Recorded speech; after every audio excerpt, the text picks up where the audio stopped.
একজন মানুষের জীবনে বন্ধু নির্বাচন কখনো ছোট বিষয় নয়। ভালো বন্ধু জীবনকে গড়ে তোলে, খারাপ বন্ধু জীবনকে ধ্বংস করে দেয়। কিন্তু আপনি কি জানেন ইসলামী বন্ধু নির্বাচনের বিষয়ে সুনির্দিষ্ট দিক নির্দেশনা রয়েছে? আজকের ভিডিওতে আমরা কোরআন ও হাদিসের আলোকে জানব কাকে বন্ধু বানানো যাবে আর কাকে বন্ধু বানানো যাবে না।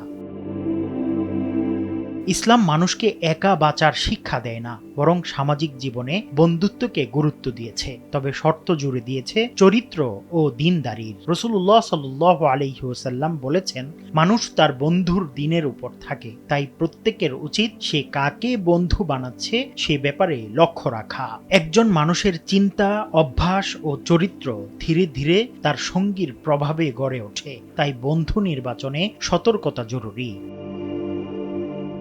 অনেকেই মনে করেন বন্ধুত্ব শুধু আনন্দ ও সময় কাটানোর মাধ্যম, কিন্তু ইসলামের দৃষ্টিতে প্রকৃত বন্ধু হলো সে যে দিনের পথে চলতে সহযোগিতা করে। পবিত্র কোরআনে আল্লাহ তাআলা বলেন, সেদিন ঘনিষ্ঠ বন্ধুরাও একে অপরের শত্রু হয়ে যাবে, মুত্তাকিরা ব্যতীত।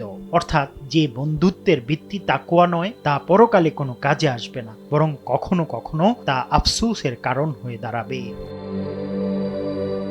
ফকিহগণ ভালো বন্ধুর তিনটি বৈশিষ্ট্যের কথা বলেছেন। প্রথমত, যে আল্লাহর কথা স্মরণ করিয়ে দেয়। দ্বিতীয়ত, যে ভুল হলে সততার সাথে শুধরে দেয়। তৃতীয়ত, যে বিপদে আপনার পাশে থাকে, শুধু সুসময়ের সঙ্গী হয় না। অন্যদিকে যে বন্ধু গুনাহের কাজে উৎসাহ দেয়, মিথ্যা কথা শেখায় বা দিন থেকে দূরে সরিয়ে দেয়, তার সঙ্গ থেকে বিরত থাকার নির্দেশ দিয়েছেন রাসূলুল্লাহ সাল্লাল্লাহু আলাইহি ওয়াসাল্লাম। তিনি বলেছেন, ভালো ও মন্দ বন্ধুর উপমা হলো মিস্কধারী ও কামারের হাপরের মতো। সৎ সঙ্গ মানুষকে আল্লাহর নৈকট্যের পথে নিয়ে যায়, অসৎ সঙ্গ মানুষকে ধ্বংসের দিকে ঠেলে দেয়। তাই বন্ধু নির্বাচনের আগে একবার ভাবুন, এবং এই সঙ্গ আপনাকে জান্নাতের পথে নিচ্ছে নাকি দূরে সরিয়ে দিচ্ছে সেটাও চিন্তা করুন।